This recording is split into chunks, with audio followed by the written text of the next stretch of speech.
হাসিনার ব্যাপারে একটু বলে নি। আবু জেহেল আমার নবী পাকের বড় দুশমন ছিল। সে আইন করে দিয়েছিল মুহাম্মদ রাসূলুল্লাহর কাছে যে যাবে তাকে মৃত্যুদণ্ড দেওয়া হবে। আজ যেমন আবু জেহেলের ছেলেরা বলছে মুহাম্মদ রাসূলের গোলাম আব্বাসের কাছে যে যাবে তার ঘর আটকে দেওয়া হবে। কি গো বলছো না? এটা সব আবু জেহেলের ছেলে, এদের কষ্ট হয়। তরুণেরা, আল্লাহ নবী নূর নবী দয়া নবী নূর নবীর বিরুদ্ধে আবু জেহেল আইন করে দিল যে মুহাম্মদ রাসূলুল্লাহর কাছে যাবে তাকে মৃত্যুদণ্ড দেওয়া হবে। এই যুবকেরা এই আইন এলান হয়ে গেল। একদিন আমার রাসূলুল্লাহ রাস্তার এক প্রান্ত দিয়ে আসছে, অপর প্রান্ত থেকে আবু জেহেলের ছেলে ইকরামা যাচ্ছে। যখনই সামনাসামনি হয়ে গেছে, ইকরামা আমার রাসূলুল্লাহকে দেখে আর থাকতে পারে না।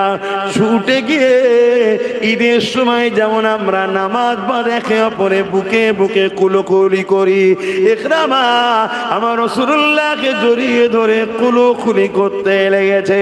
এই মেসেজটা আবু জেহেলের কাছে চলে এলো। আবু জেহেল রাগান্বিত হয়ে গেল। আবু জেহেল ঘোষণা করে দিল, সরদারের ছেলে প্রকাশ্য সবার সামনে মৃত্যুদণ্ড দেওয়াটা একটা কেমন লাগছে, কিন্তু আইন সবার জন্য সমান। ইকরামাকে জঙ্গলে গিয়ে বেঁধে দাও হাতে পায়ে দড়ি দিয়ে, যাতে বনের হিংস্র পশুরা ইকরামাকে ছিঁড়ে ছিঁড়ে খেয়ে নেয়। কথা মতো কাজ হয়ে গেল। জঙ্গলে নিয়ে যে বেঁধে দেয়া হলো, ইকরামাকে বেঁধে দিয়ে সবাই চলে এলো। এদিক থেকে জঙ্গলের ভেতর দিয়ে বিভিন্ন আসতে লেগেছে, একের পর এক চতুর্দিক দিয়ে আসতে লেগেছে এ যুবকেরা। কিন্তু ইকরামা অবাক হয়ে দেখে কিন্তু কাছে আসছে না, দূর থেকে দাঁড়িয়ে দাঁড়িয়ে সবাই ইকরামার মুখের দিকে তাকিয়ে থাকে। আরে নবীর গোলাম 1450-1500 বছর পর নবীর কথা বলার জন্য যদি এতগুলো মানুষ আমার মুখের দিকে তাকিয়ে থাকতে পারে, যে ইকরামা নবীকে জড়িয়ে ধরেছে তার মুখের দিকে তো কায়নাত তাকিয়ে থাকবে। কি থাকবে না থাকবে? আমার দিকে তাকিয়ে থাকেন। আমার থেকে আপনাদেরকে দেখতে অনেক সুন্দর, আমার দিকে তাও তাকিয়ে আছে কেন না? হুজুরের কথা বলছে। তাহলে এই তাকানোটা আমার হুজুরের বলছি তাই। এই ঠিক বলছি তো না? এখানে এমনও ছেলে বসে আছে যারা জলসাথী বসেন, কথা বুঝে আসছে না, তাও মুখের দিকে ছিল। কি জন্যে? হুজুরের কথা বলছি। তাহলে সম্মানটা কার জন্য? জোরে বল, হুজুরের জন্য। কার জন্য? হুজুরের জন্য। আর হুজুরকে যে যত ভালোবাসবে তার সম্মান আল্লাহ তত বাড়িয়ে দেবে। বলুন সুবহানাল্লাহ। ভাইরা আমার, ইকরামা দেখছো সব এসে গোল করে ঘিরে বসে আছে, আমার মুখের দিকে কেউ খাচ্ছে না। ইকরামা তার জবানে আরবি ভাষাতে এমন করে বলতে লেগেছে, খাচ্ছ না কেন তোমরা? আমাকে আগে আসো। আমার মতো হতভাগ্য আর কে আছে? আমি মুহাম্মদ রাসূলুল্লাহকে একটু জড়িয়ে ধরেছিলাম বলে আমার বাবা মাকে মৃত্যুদণ্ড দিয়েছে। ইকরামা তখন কিন্তু কলেমা পড়েনি, মন দিয়ে শুনবে। ইকরামা তখন ইসলাম আনেনি, ঈমান আনে, কলেমা পড়েনি। তখন সে বাপের দলেতেই ছিল, শুধু একটা কাজ করেছিল, আমার নবীর সুন্দর চেহারা দেখে, অদ্দুহাকে দেখে, চেহারায় আনোয়ারকে দেখে থাকতে না পেরে জড়িয়ে ধরে ফেলেছিল। এই যুবকেরা ওই সময় বলতে লেগেছে, আমরা কেন আমাকে খাচ্ছ না? গিয়েছি আমাকে খেয়ে না।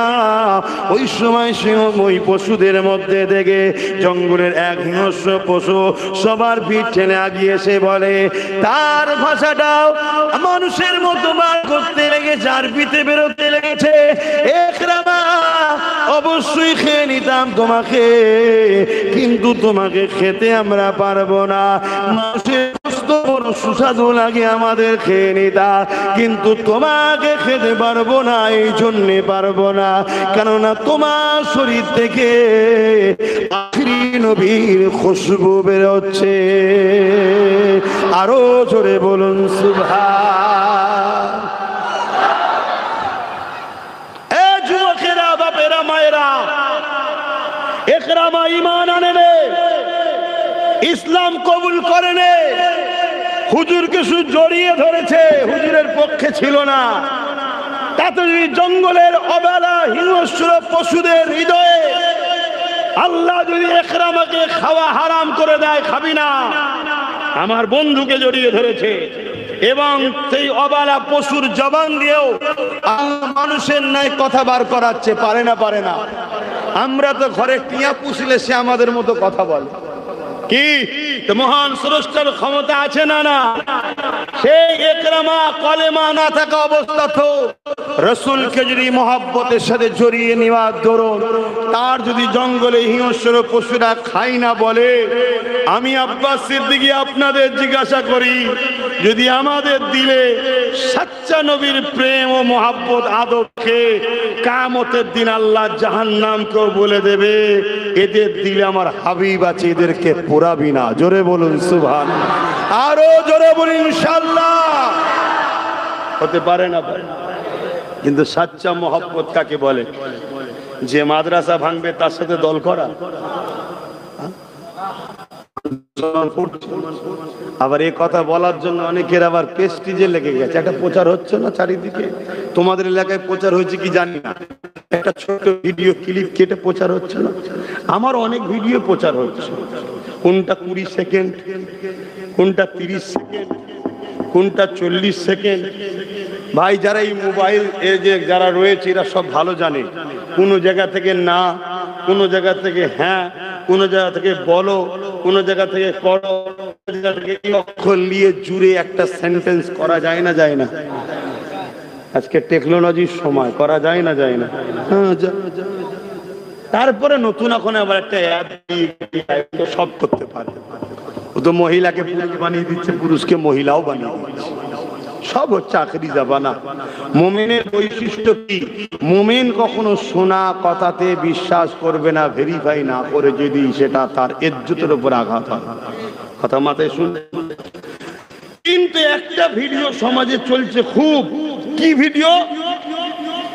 আব্বাস সিদ্দিকী বলেছে টিএমসি কে ভোট দেওয়া নাকি হারাম। আপনারা শুনেছেন? এই শুনেছেন তো নাকি? তো এইটার আগে কি বলেছি, পরে কি বলেছি, এটাও দেওয়া দরকার ছিল তো নাকি? দিয়েছে? শুধু ওইটুকু দিয়েছে। এক কথা বুঝছেন না? বোঝেন না? এখন এই বিষয়টা পুরো জানার ইচ্ছা আপনাদের আছে? যদি থাকে তাহলে সালাম পড়িয়ে একটুখানি শোনাবো, কেন জানা দরকার। যখন আমার বিরুদ্ধে ছড়াচ্ছে, একটু আমার জানানো দরকার আছে না? এবার জেনে যদি তখন মনে হয় যে না, আব্বাস সিদ্দিকী তো ঠিকই বলছে, মুখ ওর কথা তো ওর নয়, কথা তো ইসলামের বলছে, তাহলে আপনাদের মানতে হবে না? আজ এই না মানে রাস্তা ক্লিয়ার, যাও, টিকিট কনফার্ম হয়ে যাবে, চিন্তা কি? পুরো ওপেন তো, ভাগ হয়ে আছে। আরে দুটো তো দল, একটা রহমানের, একটা শয়তানের। সারা জীবন কাজ করবেন শয়তানের দলে, হেল্প করবেন শয়তানের দলে, সবকিছু শয়তানের দলে, আর দিনের শেষে বলবেন আমি রহমানের দলের সঙ্গে জান্নাতে যাবে। এটা হয়?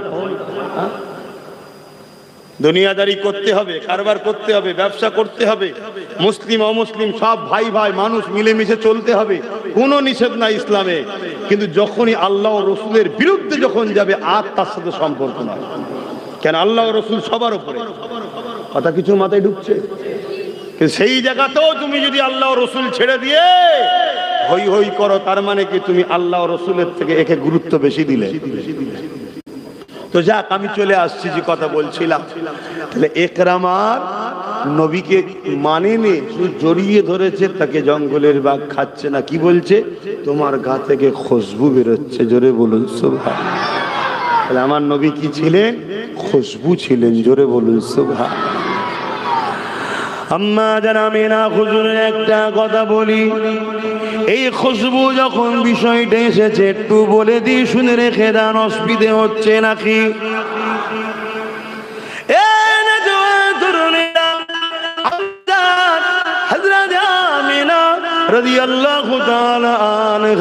তিনি এমন করে বলতে লেগেছে, আব্দুল্লাহ হুজুরের সঙ্গে যখন আমার বিবাহটা হয়ে গেল, প্রথম রাত হলো বাসর রাত, আমি আব্দুল্লাহ হুজুরের সঙ্গে বাসর রাত তিনি এক জায়গায় হলাম।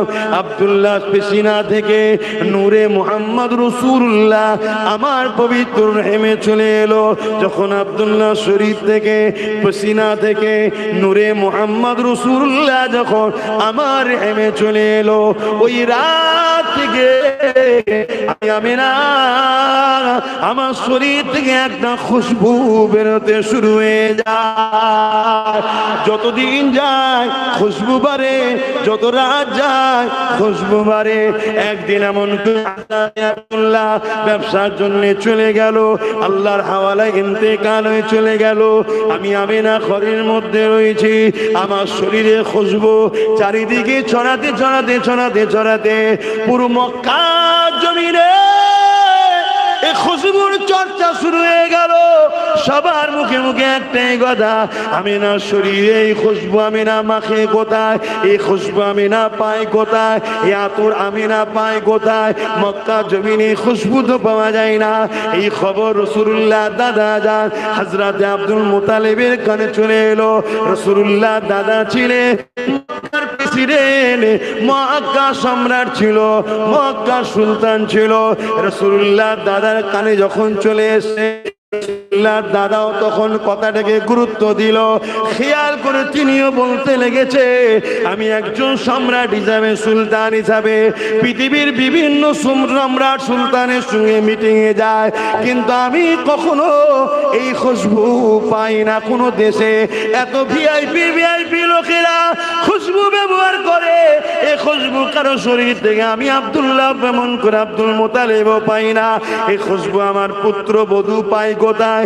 এই জন্য রাসূলুল্লাহ দাদি জানের কাছে কি অবজেকশন দিল যে আমাদের পুত্র বধূ আব্দুল্লাহর পরিবার সেই খুশবু কোথা থেকে মাখে? সব জায়গায় চর্চা চলতে লেগেছে। রাসূলুল্লাহ দাদি জান বলতে লাগলেন, হে আব্দুল মুতালিব, হ্যাঁ আমিও ভাবতে লেগেছি আপনাকে বলবো, কিন্তু বলা হয় না। আমি অনেক সময় দেখেছি আমিনা যখন হাম্মামখানা গোসলখানা থেকে বেরোতো, তারপরে আমি যখন গোসলখানায় ঢুকতাম আমি অবাক হয়ে যেতাম, যেন গোসলখানা নয় কোন আতরের গোডাউনে ঢুকে গেছি। এ যুবকেরা, রাসূলুল্লাহ দাদি আব্দুল মুতালিব এবং তিনার পরিবার আম্মা আমিনাকে ডাক দিলেন, এদিকে আসো মা। আম্মা আমিনা চলে আসলেন। মারে খুশবু মাখতে নাই, কোথা দিয়ে খুশবু পান মা? আর এই খুশবু তো মক্কার কোনো জায়গায় পাওয়া যায় না। আমিও বিভিন্ন সম্রাটের কাছে গেছি, অনেক ভিআইপি খুশবু মাখে, কিন্তু আপনার খুশবু সব খুশবুর ওপরে, সব খুশবু আপনার এই খুশবুর কাছে ফিকে হয়ে গেছে। এ আমিনা রে, এই খুশবু কোথা দিয়ে পান? আম্মা আমিনা বলতে লেগেছে, আব্বা আম্মা আমিনা কোনো খুশবু মাখে না, এই খুশবু আমিনার নয়, এই খুশবু হলো আমিনার রেহেম মুবারকে গর্ভে যিনি রয়েছে সেই মুহাম্মাদের খুশবু। আরো জোরে বলুন সুবহান আল্লাহু আকবার, ইয়া রাসূলুল্লাহ আল্লাহ। কে আমার নবী? কে? বুঝতে পারছো? এই দুনিয়ায় যুগে যুগে এরকম কুকুর জাহান্নামের এসেছে যারা আমার নবীর বিরোধী করেছে, আমার নবীর দিনকে মিটাতে চেয়েছে, কোরআনের বিরোধী করেছে, আল্লাহর উপরে মিথ্যাচার করেছে। যেমন কদিন আগে তোমাদের উত্তর 24 পরগনা দত্তপুকুর ভাটপাড়ার এক মানবরূপী পশু জাহান্নামের কুকুরের আবির্ভাব হয়েছে, যে বলছে ইসলামে নাকি রেপ করা পাপ না, অথচ জানে না ওদেরই দলের অনেক নেতারা রেপ কেসের আসামি হয়ে বসে আছে। শুনছেন তো নাকি? ওদেরই দলের যেখানে ক্ষমতা চলছে সেই মণিপুরে বড় বড় তার মধ্যযজ্ঞীয় কাজ কারবার হচ্ছে, এসসি এসটি দলিত অসহায় গরিব নিচু বর্ণের মহিলাগুলোকে উলঙ্গ করে ঘোরাচ্ছে এই বিজেপি শাসিত রাজ্যে। এই মানব তাদের বিরুদ্ধে বলে না কেন? এদের রাজনীতি করার কোনো ভাষা নাই। এরা জনগণকে যা বলেছিল সব মিথ্যা হয়েছে। বিজেপি যেদিন থেকে দেশে এসছে দেশটা ধ্বংস হয়েছে। বিজেপি যা ওয়াদা করেছে সব ফ্রড হয়েছে, সব মিথ্যা হয়েছে, সব চিটিংবাজি হয়েছে। হাতটাকে মোদি একটা ইন্টারন্যাশনাল মিথ্যু প্রমাণ হয়েছে, হয় না হয়নি? জোরে বলো। এরা দেখছে তো রাজনীতির ধর্মে আঘাত দাও, মাইন্ড থেকে মানুষের ভোলাও, আমাদের দুর্নীতির কথা মানুষ যেন ভুলে যায়। শুনছেন না? শোনেন? কিন্তু বড় দুঃখের বিষয়, এরকম মানবরূপী পশুকে হয় পাগলা গারোতে না জেলে থাকা দরকার ছিল, কিন্তু জেলে আছে কি? জোরে বলছে নাই। জেলে থাকবে কে? আপনার গ্রামে মদের দোকান কেউ দেবে, আর আপনার গ্রামে একজন যে বলবে মুসলিম মহল্লায় মদের দোকান দিচ্ছে, এটা আমার ইসলামে খাওয়া হারাম, এটাকে বন্ধ করো। এই যে বন্ধ করতে বলবে সে জেলে যাবে কেন? আমার রাজ্যে মাতাল সরকার বসে আছে। ভাষা কি খারাপ লাগে? আমি ওদের মতো নয়, আমি ওই সব লোকেদের মতো নয় যারা বিজেপির বিরুদ্ধে বলবে আর দিদিকে জিন্দাবাদ বলবে। আমি ওই মুনাফেকদের দলে নয়। আমি এতটুকু বুঝি টাকার ইপিট আর উপিট। নাই বলেন, এত বড় কথা বললো, এত কেস হলো, অ্যারেস্ট করছে না কেন? কথা বলেন, যুক্তিতে বলেন। আপনাদের পাশের ভাঙরে একটা মেয়ে শুধু বলেছে মমতার স্বামী নেই, তার নামে এক জাহান্নামের কুকুর কেস দিল, আবার সেই মেয়েটাকে তুলেও দিয়ে গেল। সেই কুকুরগুলো এর নামে কেস দেবে? এক কথা বল, এরা সব ভাই বোন, বুঝবেন। কিন্তু এরা কি প্রমাণ করছে? আব্বাস সিদ্দিকী হলো বিজেপি। করছে না? করে না? কেন এটা করছে? এটা না করলে মুসলিম সমাজের লোক যদি আব্বাস সিদ্দিকীর কথা শুনে নেয়, তাহলে আমাদের তো চৌকি উল্টে যাবে। আমরা তো বেঁচে আছি এদের দয়ায়। এদের দয়ায় যখন বেঁচে আছো, এদের দিনের দুশ্মনদের উপরে দরদ দেখাচ্ছ কেন? এদের মসজিদ মাদ্রাসাকে যারা মিটাতে আসছে তাদের বিরুদ্ধে যখন এরা লড়াই করছে, তুমি কেন বলছো দিল্লি চলে যাও? তুমি যদি এদের দয়াতেই বেঁচে থাকো, তাহলে এদের বাচ্চাদের ঘরে কেন বলেছো যে রাস্তার কুকুরকে বাচ্চাকে মিড ডে মিল দেবো, তো মাদ্রাসার বাচ্চাদের মিড ডে মিল দেবো না? এই জানোই সরকার বলেছে, জানো তো নাকি? না জানলে তোমার সমালোচনা করবে। যদি এদের দয়ায় বেঁচে থাকো, তাহলে দুর্গাপুরে বোলডুজার দিয়ে পশ্চিম বাংলায় মাদ্রাসা ভাঙা হলো কেন? এদের দয়াতেই যদি বেঁচে থাকো, তাহলে 32টা মাদ্রাসার আনরেট বন্ধ করে দিলে কেন? এদের দয়ায় যদি বেঁচে থাকো, তাহলে তুমি বললে কেন আমার উন্নত কোরআন শেষ হয়ে যাবে, আমার উন্নতি শেষ হবে না? এই যে কোরআন শেষ হয়ে যাবার কথা বলে, তাকে কোন মুসলমান সাপোর্ট করলে ঈমান থাকবে? তার মানে তুমি ওই কথাকে অ্যাকসেপ্ট করলে। কথা বুঝে আসছে না? না, খুব জ্বলন হচ্ছে আব্বাস সিদ্দিকীর কথায় অনেকে, যে কি করা যাবে বল দেখি। এ তো সব ফান্ডা ফিটিয়ে দিয়েছে, কিচ্ছু করার নেই। যতদিন আমার ঘরে জান আল্লাহ রেখেছে আর আল্লাহ মেম্বারে নিয়েছে বসাবে, ততদিন আমি কোরআন দিনের পক্ষে লড়বো। এক কথা শুনছেন না শোনেন? যদি বলো যে না তুমি কোরআন দিনের জন্য লড়ছো না, তাহলে আমি তোমাকেই তো অফার দিচ্ছি। তুমি তওবা, তুই তওবা কি করবি? তুই কমসে কম বল যে আমার এগুলো বলা ভুল হয়েছে, তাহলে আমি তোর বিরুদ্ধে বলা বন্ধ করে দেবো। কথা বুঝছেন না? বোঝেন না? তাহলে তোর বিরুদ্ধে বলা বন্ধ করে দেবো। আর আমি একজন নাগরিক হিসাবে আমার একটা ভোট আছে, রাজনীতি আছে। কথা বুঝে আসছে না? নাই, আমার ভাই একটা দল করে, এই ভাই হিসেবে তার সাথ দেবো না তো? কিন্তু আমার ভাইও যদি অন্যায় করে, তখন তার সাথ দিবা যাবে না? না, যাবে না। তখন তার বিরুদ্ধে আমাকে বলতে হবে, তবে তাকে বুঝাবো পরিবর্তন হবে। যদি না বোঝে, তার সাথে আমার সম্পর্ক আলাদা করতে হবে। কেন? ভাই আগে নয়, ভাই আগে নয়। আমার কবরে আমার ভাই যে বলবে নাকি আল্লাহ আমার ভাই হয় এটা ছেড়ে দাও, তাহলে আমি আমার ভাইয়ের কথা ভাববো কেন? কিন্তু হ্যাঁ, আমার ভাই যখন হজ হাউস থেকে মদের বোতল বার করে পবিত্র করছে হজ হাউসকে, তাহলে আমি একজন ইমানদার হিসাবে, গুরু হিসাবে, তো আমার মনটা চাইবে যে ও আরো বড় হোক, আমার ভাই যখন ওয়াকাফকে বাঁচাবার জন্য সুপ্রিম কোর্টে কেস করছে, তখন তো বড় ভাই হওয়া পরের কথা। আমার তো একজন মুসলমান হিসেবে মনে হবে, যাক আমার মসজিদ মাদ্রাসার জন্য কেউ তো কেস করলো না, ও তো কমসে কম কেস করলো, কি মনটা বড় হবে না? হবে না? এটাই তো ইমানের সম্পর্ক।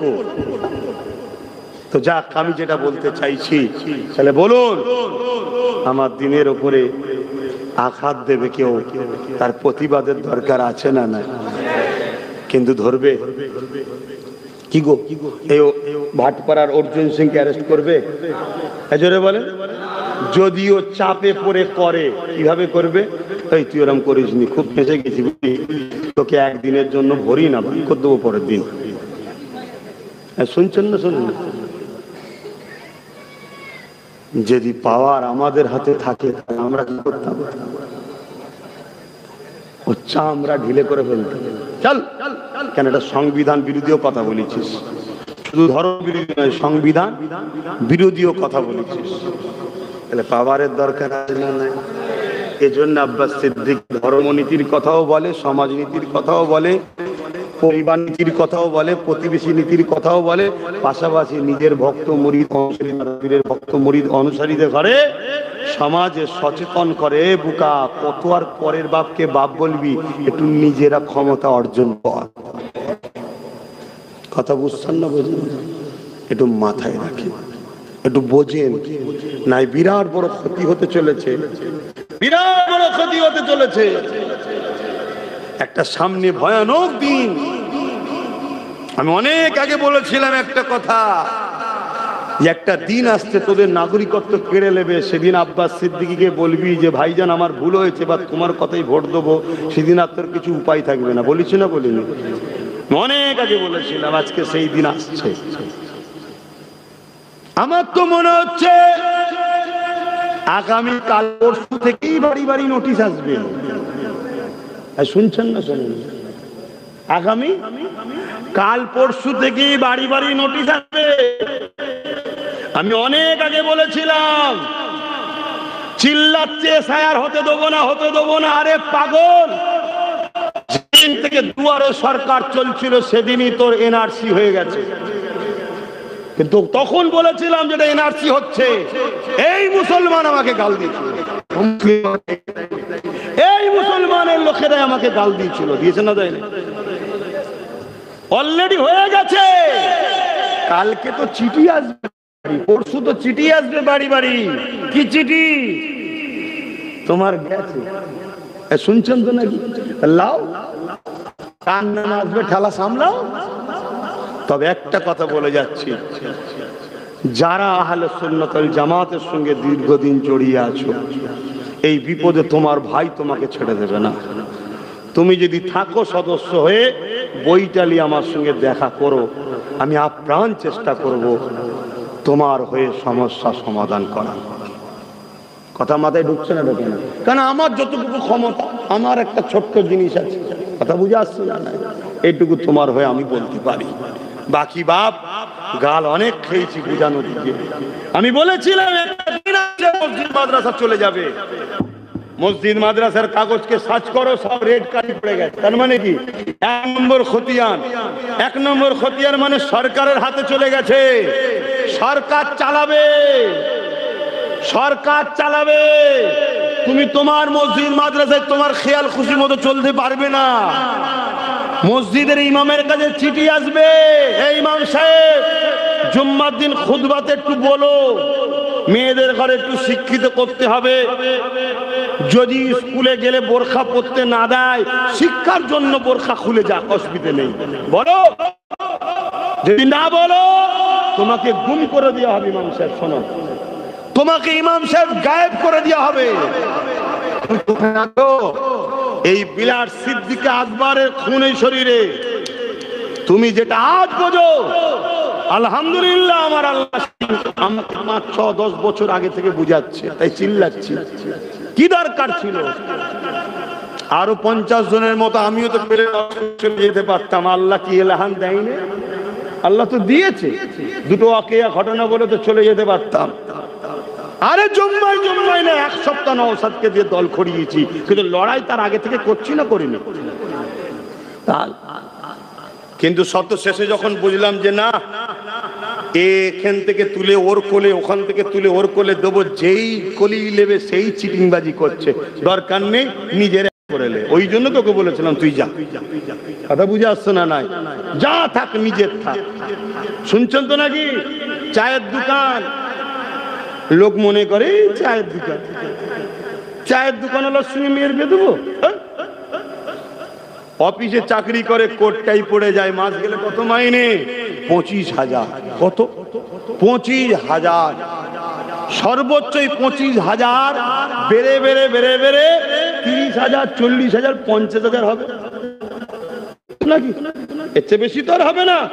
কিন্তু এই চাওয়ালা একটা ঘুমটি থেকে কারবার, বিজনেস করতে করতে করতে আরো 5টা করে দেবে। শুনছেন তো নাকি?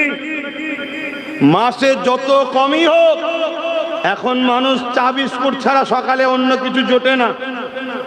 এ মাসে খোঁজ লিখে যাও, তুমি চাওয়ালা দেখছো, ও মাসে 1 লাখে পৌঁছে দেবে ইনকাম 5টা দোকান থেকে। শুনছেন তো নাকি? আর তার থেকেও বড় বিষয় মাথায় ঢুকাও, তুমি যার কোম্পানিতে চাকরি করলে, তুমি রিটায়ার হওয়ার পর ওই জায়গায় তোমার ছেলে চান্স নাও পেতে পারে, কিন্তু এই 5টা দোকানের মালিক তোমার ছেলে। ঠিক না বেটি? এজন্য আব্বাস সিদ্দিকী বলছে, বড় দলের দালালি করে করে করে করে, মারপিট করে করে, চামচাগিরি করে করে হয়তো কিছু ইনকাম করছো, তোমার চলে যাবার পর তোমার ছেলে ওখানে চান্স নাও পেতে পারে। নিজের কোম্পানি খোলো, ছোট হোক, তোমার ছেলে তোমার পর ওখানে মালিকই হবে। এই সব অনেক কিছু চিন্তা ভাবনার কথা, তো আর ডিপে যাচ্ছি না, কখনো সময় হলে অন্য জায়গায় আলোচনা হবে। তাহলে আমি যেটা বলতে চাইছি, আপনাদের অসুবিধা হচ্ছে বিজেপির বিরুদ্ধে হচ্ছে যে হুজুর জলসায় এসে রাজনীতির কথা বলছেন কেন? আরে বিজেপিরা রাজনীতি ছেড়ে দিয়ে ধর্মের পিছনে লেগেছে না লাগে না? ও যখন ওর স্ট্যাটাস বজায় পারে, ও যখন ওর কাজ ছেড়ে দিয়ে আমার ধর্মেতে মাথা দিচ্ছে, আমার বোরখা নিয়ে, আমার তালাক নিয়ে, আমার মসজিদ নিয়ে, আমার মাদ্রাসা নিয়ে, তাহলে আমারও তো উচিত ওর ভেতরে মাথা দেওয়া দরকার আছে না? না, ও তখন বলবে এখানে মাথা দিচ্ছ কেন, তুমি হুজুর মানুষ। আমি তখন বলবো তুই তোর জায়গায় যা, আমি আমার জায়গায় যাই। ঠিক না বেটি? তবেই তো সিধে হবে রে বাবা। ঠিক তেমনই রাজ্য সরকারও রাজনীতির নামে আমার ধর্মে মাথা দিচ্ছে না, দেয় না? জোরে বলেন। তাহলে আমিও হুজুর হিসাবে মাথা দেওয়া দরকার আছে না? নাই। তখনই বলবে যে হুজুর হিসাবে এরকম হচ্ছে কেন? আমি বলবো তুই তোর কাজ কর, তাহলে আমি আমার কাজ করব। তোর কাজ রাষ্ট্র এবং রাজ্যবাসীর নিরাপত্তা। কথা বুঝে আসছো না? না, সেই কাজ ছেড়ে দিয়ে তুমি ইফতার পার্টির নামে হুড়োহুড়ি করছো, রেড রোডে গিয়ে হুড়োহুড়ি করছো, তুমি বলছো কোরআন শেষ হয়ে যাবে, তুমি ইটা সিটা আমার ধর্ম নিয়ে বলবে, তাহলে আমাকে একটু প্রতিবাদের দরকার আছে না? নাই। এজন্য মাথা দিচ্ছি। আচ্ছা ভাই, আপনারা আমার কথাকে অ্যাকসেপ্ট করতে পারছেন তো না? ভেতরে ভেতরে মনে দুঃখ হচ্ছে? ভুল আমাকে বুঝবেন না, আখরি জামানা এ নওজোয়ান তরুণেরা, আব্বারা, ইমাম এমন করে ফেরাউনের বিরোধী কেন করা হয় না? হয় না, এই ফেরাউনের বিরুদ্ধে এই মজলিস থেকে বলা হয় না? ফেরাউন তারা রাজা ছিল, তার বিরুদ্ধে বলো কেন? না, ফেরাউন ছিল স্বৈরাচারী, জালিম, অত্যাচারী, বনি ইসরাইল কওমকে জেলিয়েছে, মুসা নবীর উপরে অত্যাচার করেছে, তাই তো নাকি? ও তাহলে আজকে মরা ফেরাউনের বিরুদ্ধে বলতে এখান থেকে খুব ভাল লাগে, জেনতা ফেরাউনদের বিরুদ্ধে বলবেন না?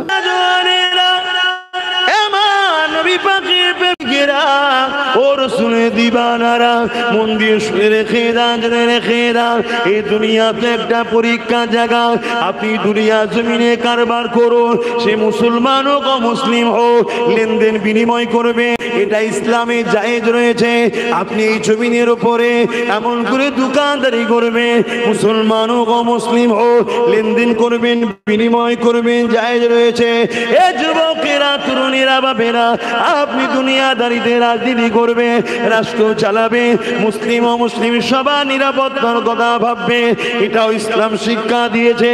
কিন্তু ততদিন পর্যন্ত আপনি তার পিছনে ছুটতে পারবে যে ব্যবসায়ী কারবার আপনার সঙ্গে লেনদেন থাকবে শুধু বিজনেসে, সে আপনার ধর্মে যদি উপকারে নাও লাগে, না লাগিয়ে যায়, কিন্তু কোনোদিন যদি আপনার ধর্মের বিরোধী না করে, আপনার আল্লাহর বিরুদ্ধে, আপনার নবীর বিরুদ্ধে, আপনার কোরআন ইসলামের বিরুদ্ধে কোনো নোংরা কমেন্ট যদি না করে, তার সাথে আপনি দুনিয়ার লেনদেন করো, এতে ইসলামে কোনো আপত্তি নাই।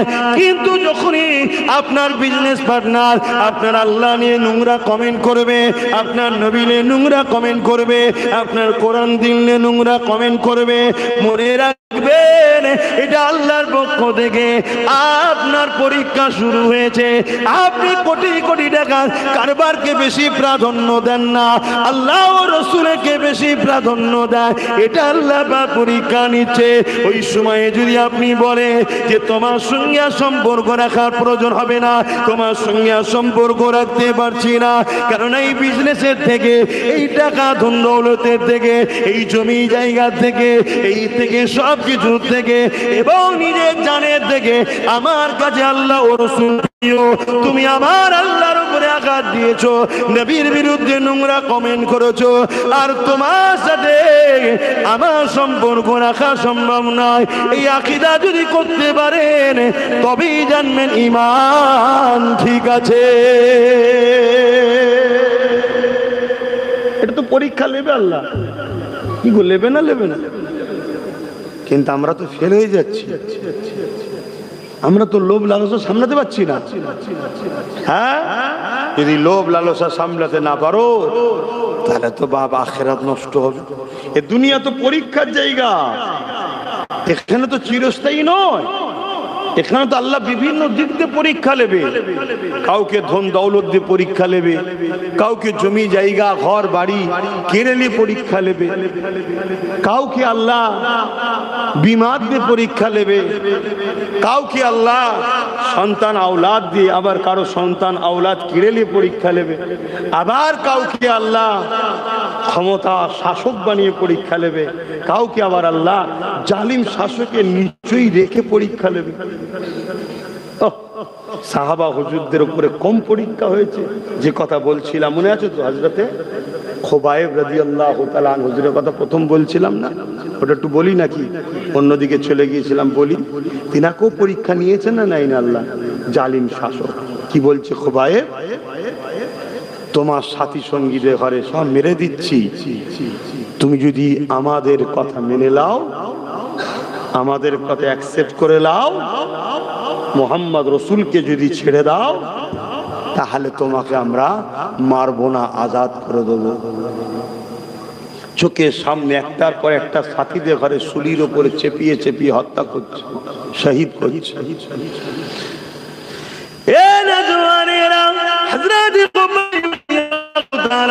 এই দৃশ্যখানা দেখার পরও তিনি চোখ দিয়ে পানি ফেলে সাথীদের মৃত্যুর জন্য, শহীদের জন্য কাঁদতে লেগেছে, কিন্তু জবানে একটাই কথা বলতে লেগেছে,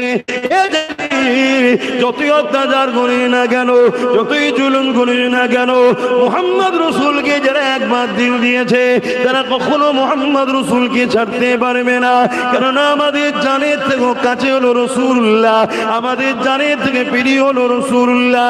এই কথা শুনে জালিম শাসক আরো রেগে গেল, একটার পর একটা সাহাবা ভাইদেরকে শহীদ করে দিল। এবারে খুবাইব হুজুরকে ধরলে, এমন করে নানা দিক দিয়ে বুঝাতে লাগলে, তাকে নারীর লোভ দেওয়া হলো, সুন্দরী নারীর সঙ্গে বিবাহ দেওয়া হবে, তাও খুবাইব হুজুর রাজি হলেন না। তাকে বলতে লাগলো তোমাকে আমাদের রাজত্বের হাফ সম্পদ দেওয়া হবে, তাও তাতে রাজি হলো না।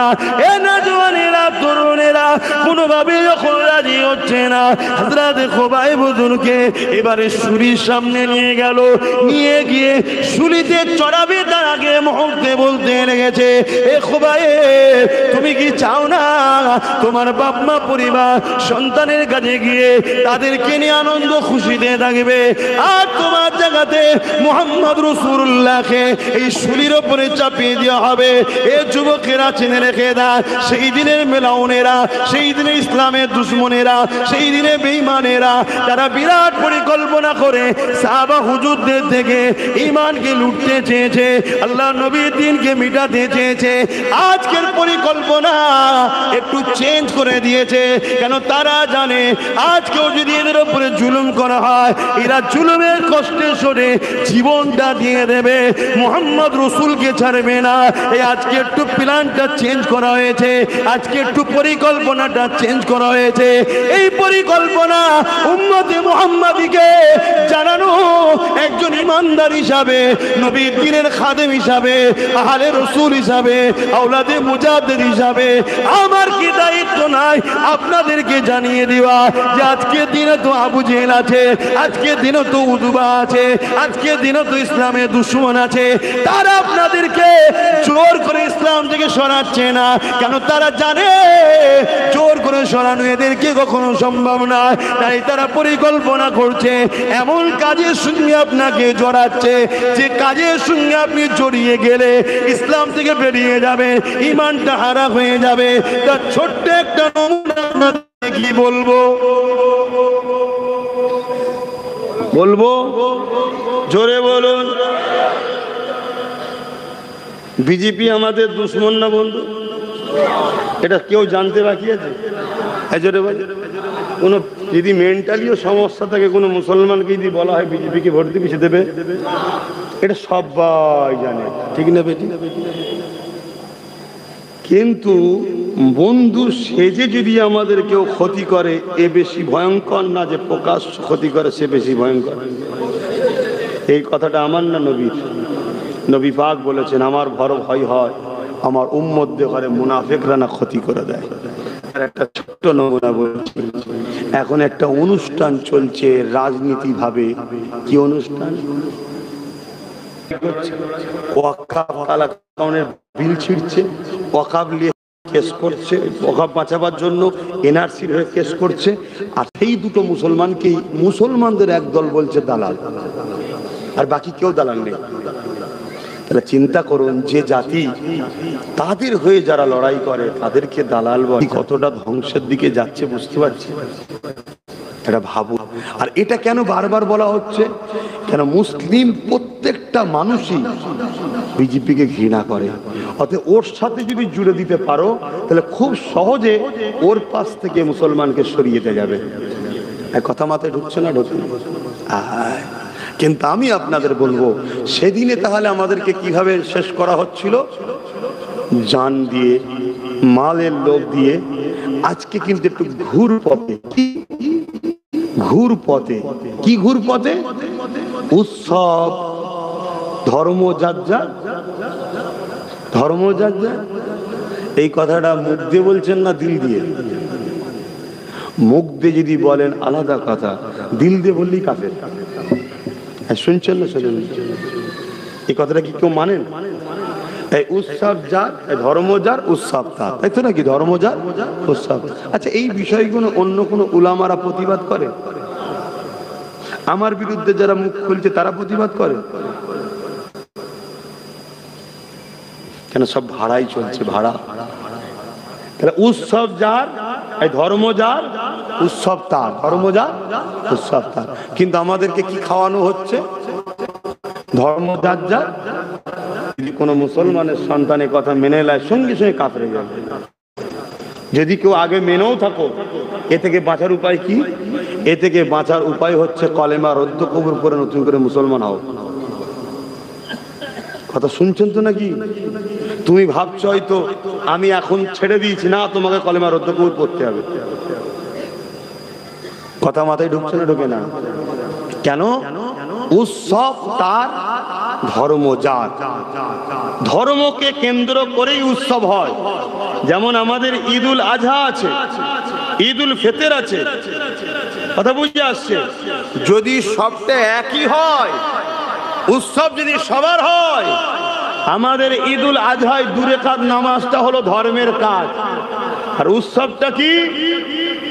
আল্লাহর রাহে হালাল পশু কুরবানি করে আনন্দ খুশি করে খাওয়া। যদি একই হয় তাহলে ঠ্যাং ধরতে কেউ আসবে? আমি এটাকে কাউকে ছোট করছি না, না আসার প্রয়োজনও নেই। কেন আসবে? তার ধর্মে এটাকে অপছন্দ করা হয়, সে না আসে, এটাই উত্তম। ঠিক তেমনি যে উৎসবের সঙ্গে শিরক যুক্ত হয় সেইখানে গিয়ে কখনো ঈমান থাকতে পারে না, মুশরিক হয়। কথা বুঝছেন না? বুঝি। এবং মেলাতে বাজার বসিয়ে ওই বাজারের পয়সা বিক্রি করে বা মেলার খাদ্য কিনে খায় যদি কেউ বিসমিল্লাহ বলে, তারও ঈমান চলে যাবে। কেন? সেখানে গান বাজনা হয়, বেশরিয়াতি কাজ হয়। তাহলে এইটা গান বাজনা বেশরিয়াতির কাজের খাবার যদি খাওয়া নিজের পয়সায় কিনে যদি ঈমান যায়, তাহলে দীঘায় কেউ কিছু কারো ধর্মের কিছু করবে, তার ভোগ বা কি বলে ওই সব যদি দিয়ে রেশনের মাধ্যম দিয়ে খাওয়ানো হয়, ঈমান থাকবে? তাহলে আমাদের কিরা রাজনীতি করে কি বানাচ্ছে? তাহলে এই কথাটা আব্বাস সিদ্দিকী বলে দিয়া খারাপ? এই কথা বলাতে এখন খুব মাথা গরম হয়েছে আমার অনেক মুনাফিক বন্ধুদের, খুব লেগে গেছে। কি বলছেন? বলা হবে না বন্ধ হয়ে যাবে? প্রতিবাদ হবে না বন্ধ হবে? হ্যাঁ হবে প্রতিবাদ। আর মনে রেখে দিও, যারা বারুদের স্তূপের উপরে আছে তাদের কাছে একটা মেসেজ, ওই যে দিশলাই কাটি হচ্ছে বিরাট ভয়ঙ্কর জিনিস। কথা বুঝছেন না? বোঝেন না? কেন আছে সে বারুদের স্তূপের উপরে, তার কাছে একটা দিশলাই কাটি বড় ভয়ঙ্কর জিনিস, এনে একটা কাটি সাইজ করে দেবে। কথা বুঝছেন ভাইয়েরা আমার? এজন্য আমি সব জায়গায় গিয়ে একটু বুঝাই যে নামাজ পড়ছেন পড়ুন, মুশরিকের নামাজ কবুল হবে না। নামাজ পড়ছেন পড়ুন, কাফেরের নামাজ কবুল হবে না। রোজা রাখছেন রাখো, রোজা কবুল হবে না। হজ করছেন করুন, মুশরিকের হজ কবুল হবে না। আপনি বলছেন কি করে হলাম? আপনার এই কাজ যদি এরকম হয় যেখানে গায়রুল্লাহর সঙ্গে শরীক করা হয়, এর সাথে যদি আপনি জড়িত থাকেন, এতে আপনার ঈমান থাকতে পারে না, পারে না, পারে না। কথা বুঝে আসছে? শরিয়ত তো আব্বাস সিদ্দিকীর বাপের নয়, ঠিক তেমন শরিয়ত আপনাদেরও আব্বা জানদের নয়। শরিয়ত হলো আমিন আল্লাহর, মানতে হবে। আর আমারও ডিউটি হক কথাটা বলে দেওয়া। কেন? কত কষ্ট করে ইসলাম প্রতিষ্ঠিত করেছে।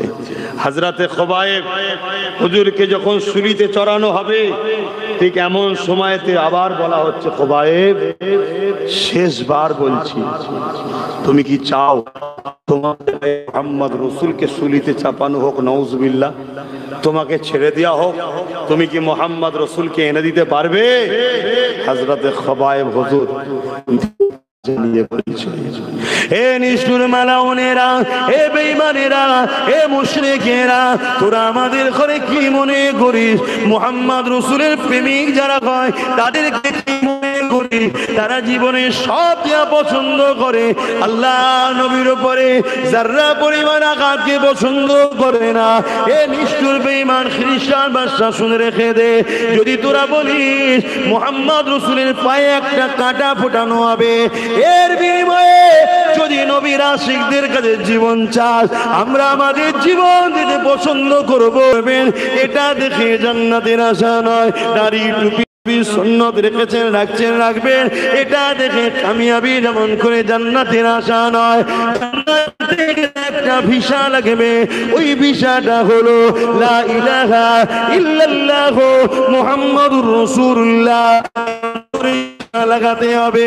এই দুনিয়ার এক দেশ থেকে আর এক দেশে গেলে যেমন আপনার ভিসা লাগে, ভিসা ছাড়া যাওয়া যায় না, তেমন দুনিয়ার দেশ থেকে জান্নাতের দেশে যেতে গেলে এই ভিসা আপনাকে লাগবে, যেটা দিল থেকে অন্তর থেকে মেনে নিতে হবে। আল্লাহ কে সেवा दूसरा कोई माबूद ही नहीं और मोहम्मद रसूलुल्लाह আল্লাহ পাকের প্রিয় রাসূল।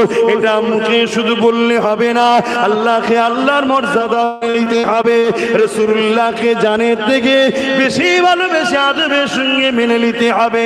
যদি আপনার সঙ্গে আপনার রাসূলের টক্কর হয়, এই জায়গায় আপনি ছেলের পক্ষে দাঁড়াবেন না নবীর পক্ষে দাঁড়াবেন, এটা আল্লাহর পরীক্ষা, মনে রাখবে। যদি আপনি ছেলের পক্ষে দাঁড়িয়ে যান, আপনার মধ্যে ঈমান নাই, ওই জায়গায় যদি আপনি রাসূলুল্লাহর পক্ষে দাঁড়িয়ে যান, যদি হয় ছেলেকে মৃত্যুদণ্ড দিতে হতে পারে, তাও ছেলে মরে যাক, আমি রাসূলুল্লাহকে ছাড়বো না।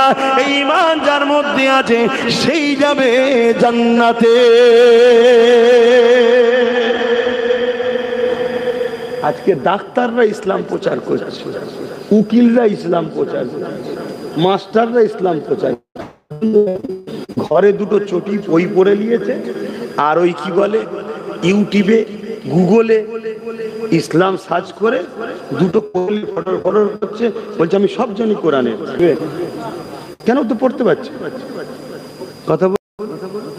একজন ইংলিশের টিচার, তাকে যদি কি বলে সায়েন্সের মেডিকেলের কিতাব তুলে দেওয়া হয়, সে সব পড়লো, কোথায় নাড়ি আছে, কোথায় নক্ষত্র আছে, কোথায় কোন শিরা আছে, আর আছে কতটা কি আছে, সব পড়েছে। শুনছেন? কোনোদিন অপারেশন করেনি, আপনি তার কাছে অপারেশন হতে যাবেন? কেন যাবেন না? জি আল্লাহ, এ তো কোনোদিন কাটেনি, কি কাটতে গিয়ে কি কেটে ফেলবে, দরকার নেই বাবা। কি এই জান যাবার বেলায় এত ভাবছেন? হ্যাঁ, আপনি ইমানের মামলায় একটু বুঝবেন না, কার কথা শুনছেন, কার কাছে যাবেন, কার কথা নেবেন, একটু ভাবা দরকার আছে না? না, দু পাতা পড়ে নিলে শুধু হয় না। ডাক্তারকে, অভিজ্ঞ ডাক্তারের কাছে আরো 20 বছর ধরে পিছনে ঘুরতে হয়, এই কাঁচি দে, এই দে। কটাই নামা যাবে? আচ্ছা আচ্ছা, 45 জামাত, ঠিক আছে। আজান হয়ে গেলেই সালাম দিয়ে দোয়া করে দিচ্ছি। এটা আপনাদের মসজিদ কি? আচ্ছা ঠিক আছে। তো সেই জায়গা বাপ জানেরা আজান হয়ে যায়, ওইখানেই মসজিদ। গাড়ি দেখেছি ওখানটা একটা। ও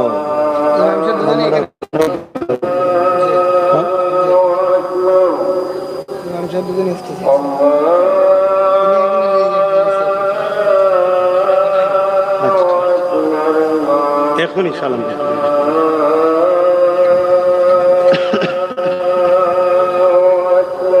আল্লাহু আকবার, আল্লাহ।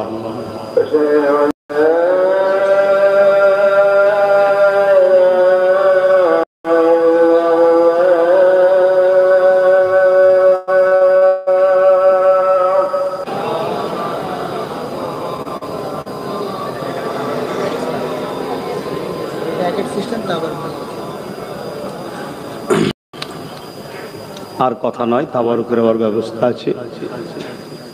আমার কথা থেকে কষ্ট পেচ্ছেন, মনে রাখবেন, যদি আমার এই কথাতে আপনাকে বিরক্ত লাগে, আমি আপনাকে পরামর্শ দেবো, আপনি তওবা ইস্তেগফার করুন। আপনার ভেতরে শয়তান বাসা বাঁধা শুরু করছে, কথা বুঝে আসছে?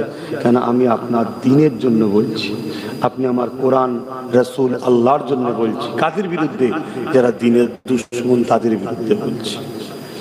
আসেন, হয়তো ভাষাটা সুন্দর হচ্ছে না, হয়তো গুছিয়ে বলতে পারছি না, কিন্তু মাকসাদটা হলো দ্বীনের দুশমনদের বিরুদ্ধে বলা। একটু দাঁড়িয়ে রাসূলকে সালাত ও সালাম। হে নবী,